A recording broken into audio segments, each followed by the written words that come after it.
Hey, Villa fans, 1 point, 2 point, 3 points, 3 points in the pocket. A win is a win, is what I'd label this. Let's not get into meltdown. The performance wasn't great, but we are third in the league. We are still in the last 16 of the Europa League. We are still in the FA Cup.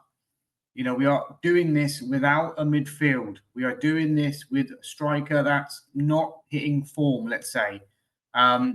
It wasn't a great performance yesterday. I'm not going to, dress it up like anything else. It wasn't a brilliant performance. And yes, we haven't been brilliant. Against Brentford wasn't good. Everton before that wasn't good. But we are trying to bed in kind of new players. We're bedding in, reintegrating players that are been familiar with the system. And we're dealing with a lot of sort of issues that are going on. If you took out, three of Man City's key players, Arsenal's key players, I'm sure that they would struggle. Arsenal got the squad depth maybe to deal with it. But with us, they are fundamental players. Tielemans, McGinn and Kamara been taken out of your team. Ollie Watkins out of sorts. Morgan Rogers not having a great game yesterday. But a win is a win. 3 points in the bag. I'm not going to dwell over this one. It's not a vintage performance. There's not much to talk about the game, let's be honest. Tyrone Mings getting the goal late on for us, and I can't believe it's not actually going to go down to him. It's going to go down for an own goal. I thought the rule was if the shot or the header is going on target, if it takes a deflection, it still counts as the person's goal, but maybe I've got that wrong. But yeah, Emi Martinez making a really good fingertip save onto the crossbar from Kadioglu in the second half. First half, there wasn't a lot going on. Emi Buendia was there, had a shot late in the first half. I mean, I'll be honest with you, and as I said in my instant reaction, I forgot he was playing. He's been thrusted into the starting 11 because of the injuries that we've got.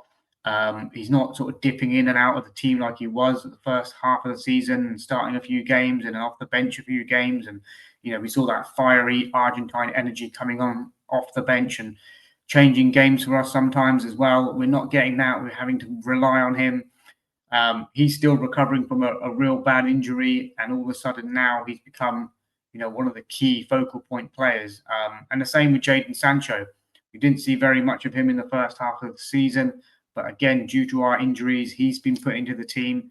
He's actually played all right in the last few games. Give him his due against since the Fenerbahce goal. I think it's given him a little bit of confidence. He obviously assisted Morgan Rogers against Bournemouth as well, and looks a little bit more sharper, linking up with Rogers as well. There's a bit of an understanding developing there too. So it all looks kind of well, but it's still sort of gelling. We're still, looking for Buendia to step up. We're still looking for Bailey, even though he put in a great cross, nice little word from Tyrone Mings before the corner, put it right on his head, which was brilliant. But, Bailey still adjusting to get back into the team. We saw a glimpse of Alisson yesterday, and I'll admit, mate, I really liked what I saw, even though it was only a few minutes towards the end of the game. There were, defensively, he was switched on. I think it's very important that he's been Unai'd in terms of his positional discipline. And you can see from his first touch that he was tracking runners. He won the ball back in our own sort of our own box, I think it was, and sort of played the ball out. So I think he realizes, he's got to think about the defensive duties as well as the attacking duties. But what I did like about him is that he seems to have a long kind of stride about him. He seems to glide and get up the pitch quite easily, similar to like a Morgan Rogers type. And obviously he looks like Morgan Rogers as well. So, just the same kind of style in terms of covering the pitch. When you see someone like a Harvey Elliott who has, not trying to be funny here, but he has very small legs and it looks like he's running at 100 miles an hour and he's not really covering that much sort of area. Alisson seems to cover the grass more elegantly. And I can't wait to see more of him. And I'm sure that we'll see more of him on Saturday in the FA Cup. And I'll come on to my match preview of that in this video. I'm not going to do a separate one. I haven't got time to jump back on to do a separate video. So stay on for a match preview of that. But the Brighton game yesterday, Martinez making a save. I thought Martin did really well. Lamar Bogard, got to give this guy his flowers. Called in to come in sort of at the last minute, really, with Matty Cash being injured. I think Cash overstretched against Bournemouth in one particular challenge and didn't kind of seem right from there. And he looks like he's out of the Newcastle game as well. But Lamar Bogard at right back, up against Mitoma, first of all, who's always been a tricky customer, great close control. And then he had a Yakuba Minte to deal with in the last sort of 10 or 15 minutes when he came on. And I thought Bogard was superb to deal with both of them, stand them both up. Yes, he doesn't give you any sort of attacking, overlapping runs like Matty Catch would, but he's defensively quite disciplined. And as long as we have Martin on the other side to break forward, it gives us that happy kind of balance, basically. As long as one of the fullbacks is happy to get forward, then it's all good. And I thought Bogard was really well. There was one point where it was a foot race with Mitoma, and we know that Mitoma is quick. But Bogard just switched on the afterburners and managed to get there and get the slide tackle in and get it out for the throw, which I was really impressed by. And yeah, he's coming on. He's not going to be a rounded, polished sort of right back, and he's going to be quite a utility player. And when we've seen him play CDM, I think we did against Salzburg when he got switched in today, he played much better than he does at right back. So I don't want to see him playing right back long term, but as an option, fine. We don't know where Andres Garcia is at the moment, how far he is away. So I think it will be Bogard again playing on Saturday, and I'll come on to my lineup about that very shortly. But I thought he was good, and I just wanted to give him a little bit of praise and a little bit of a segment on his own there. Thought he was very good. Martin, I said I thought it was very good. Mings, I mean, yeah, he got the goal a couple of times where he's a little bit sloppy in possession. But you know what you're going to get with Tyrone Mings. You're not going to get the passing like you do from Pau Torres out from the back. It's not that kind of game. So I think, Mings gives you the strength and the muscle, and up against someone like Danny Welbeck, it was definitely needed.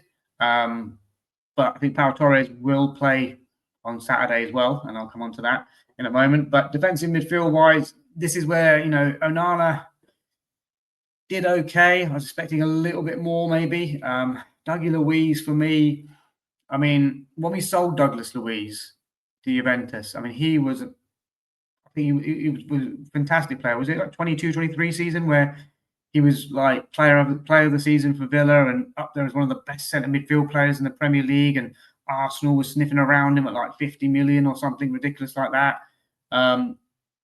He's come back to us where he's not played too much for Juventus, playing in a different team like Forest. He hasn't come back the same kind of sharp Douglas Luiz. I'm sure given him more time, there will be better performances for him. He looked bright on his debut. I think it was against Brentford, wasn't it, when he was put in there? Nice little footwork here and there. But I think in this game here, he's just taking too many touches, holding onto the ball too long, not looking for that forward pass. I mean, we missed Yuri Tielemans massively in terms of what Tielemans does on the ball and gives you. He's like calmness, composure, and quality.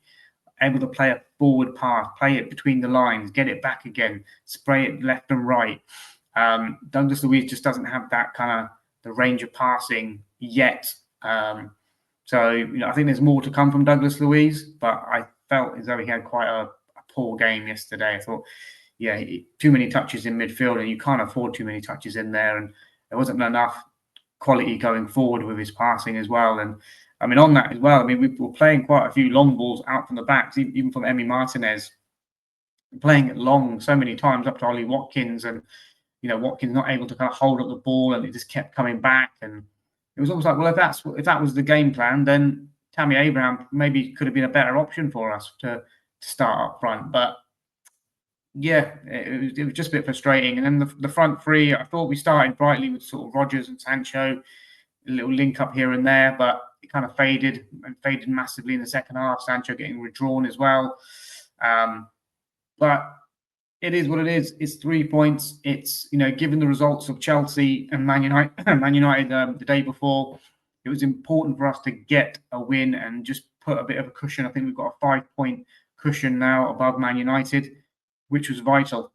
We've got Leeds next in the Premier League next Saturday, so we don't have a midweek game.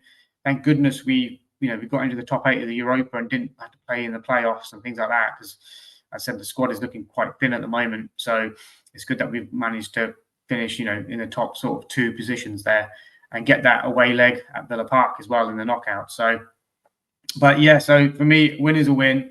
Don't care how it comes, and that's my sort of 10 minutes on the Brighton game. So looking ahead now to Saturday, FA Cup against Newcastle. I mean, we don't have a midweek game after this, so it's not as though we've got sort of back-to-back games coming up. But I do think there is going to be quite heavy rotation in the lineup for Newcastle and the FA Cup.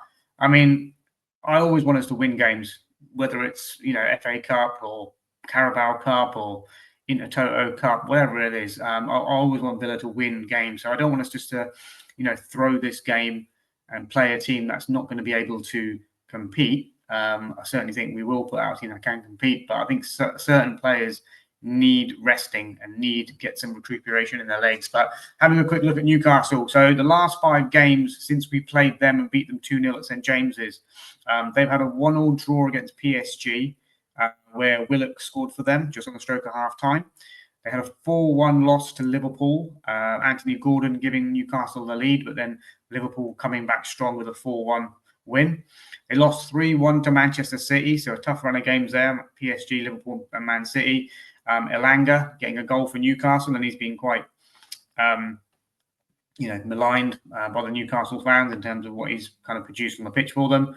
Then a 3-2 defeat against Brentford just recently, where Sven Botman and Bruno Guimaraes got a penalty. How we would love a penalty this season. So that was a 3-2 defeat then. And then just recently, they just beat Spurs 2-1, and I think that was the last game for Thomas Frank as well, where Malik Thiaw scored, and very much our own Jacob Ramsey getting the winner for them as well. I think his first goal for Newcastle. It'd be interesting to see sort of Jacob Ramsey returning to Villa Park in a Newcastle strip. But last 5 games, 3 defeats, 1 draw, and 1 win coming into this FA Cup tie.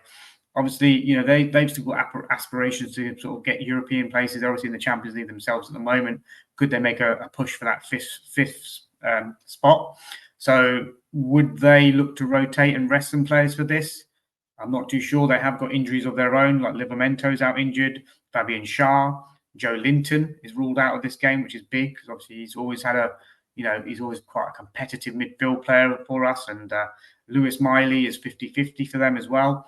So they're coming into this game with some injury as well, and be interesting to see what kind of team news that we have.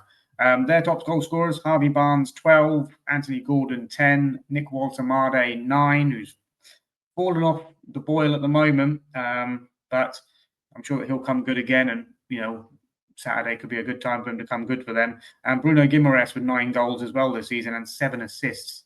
So he's having a really, really good, strong season. Quite a few penalties, I think, in that 9 as well. But a terrific player, Bruno Guimaraes, for me. I mean, I'd love to see him at Aston Villa. But don't think it'll ever happen. But team lineup for me, as I said, I think there's going to be rotation. We've all seen sort of Emi Martinez, with his injury record, pulling out of games. So I think for this one, just keep him wrapped up. Put Marco Bizzo in goal, who's not really let us down. Performed really well when he's been called upon. Hasn't been called upon the last few games, especially the Salzburg game where I expected him to play. Didn't get onto the pitch there. So Marco Bizzo in goal for us.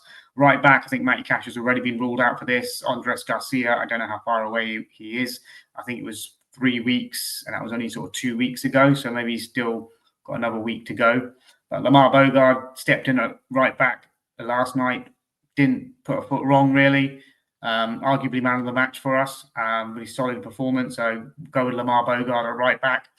And then the centre-back pairing is going to be, Victor Lindelof, who's fresh, hasn't played, has done well when he has played for us. So Victor Lindelof at right centre-back, so give Ezri Konsa a rest. And then left centre-back, we haven't seen too much of Pau Torres in the last couple of games. Mings has obviously been preferred. But I think maybe for this one, Lindelof and Torres. Concern there is obviously lack of pace. So if we are going to play sort of a high line, if they've got the likes of Wissa up front and Gordon and Barnes from the flank, that could be quite worrying. But, I think, Lindelof and Pau at centre-back for me. Left-back, Luca Digne, recall for him.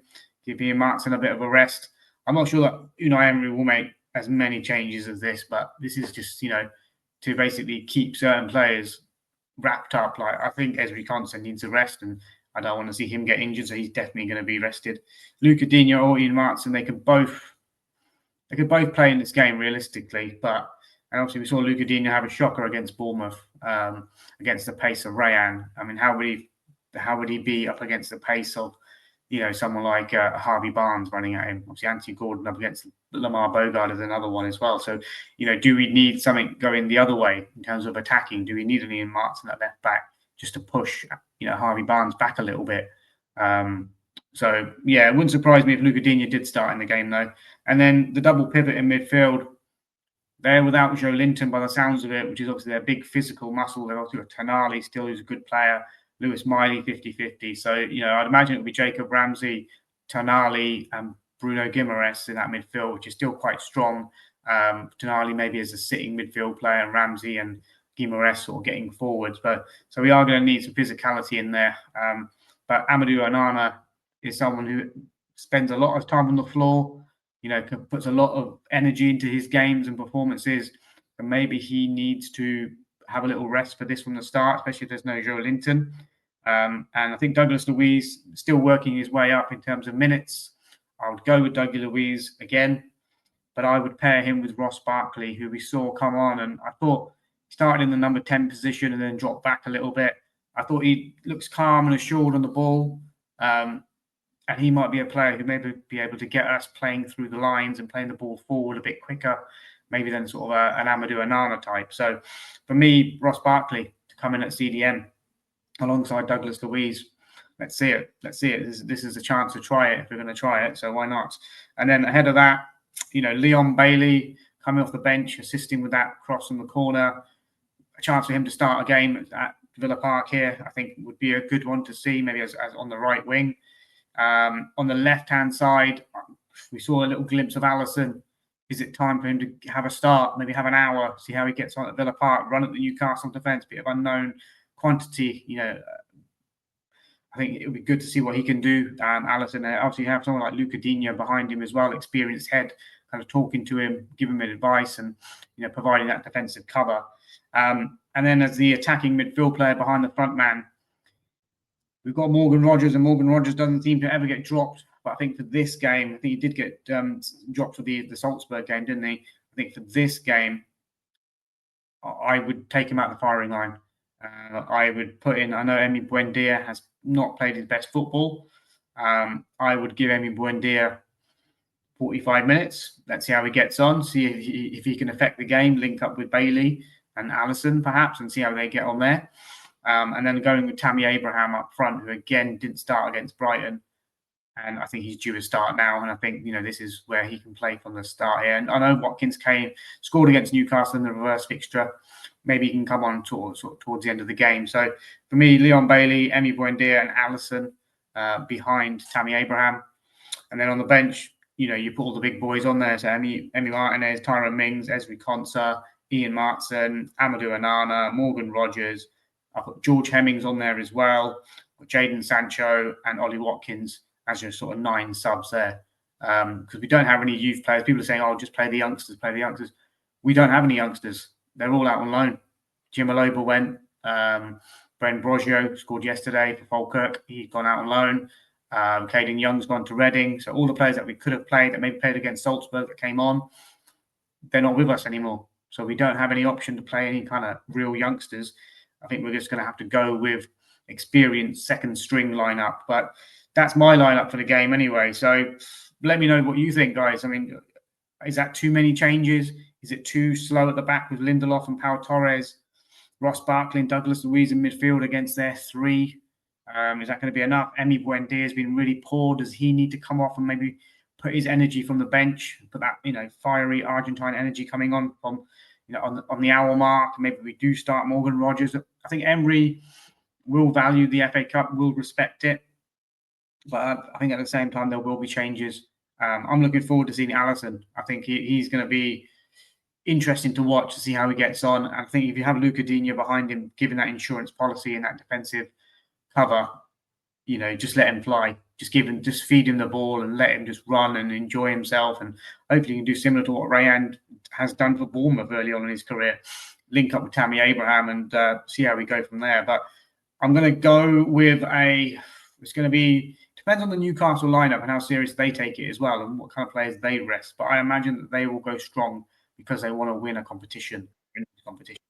And I'm going to go with a 2-1 Aston Villa win. Somehow, maybe the subs at the end that come on, maybe on Morgan Rogers and Ollie Watkins, turn it for us late on in the game. But it's going to be, I would say, a scrappy game. but it's not going to be free flowing. I think it will be tight and congested at some point. It'll be frustrating again, perhaps a little bit here and there. But I'm going 2-1 Aston Villa. I'm going to go Tammy Abraham to score, and I'm going to go the new boy Alisson to score as well. Let's go with that. So 2-1 Aston Villa. I'm going to go, Abraham and Alisson to score the goals. Let me know your thoughts in the comments, guys. Like, share, comment below, hype up the video, super chat, super thanks are all welcome, and help me on the road to 1,000 subscribers. We're getting there slowly. Share this with your Villa supporting mates, and help me on the road to 1,000 subscribers. And I will see you on Saturday. The team news. There might be a press conference maybe today, I think it might be. So if there's anything that come out of that in terms of team news, I'll jump straight back on as well. But guys, like, share, comment, do all you can, support the channel, up the Villa. Till next time, a win is a win.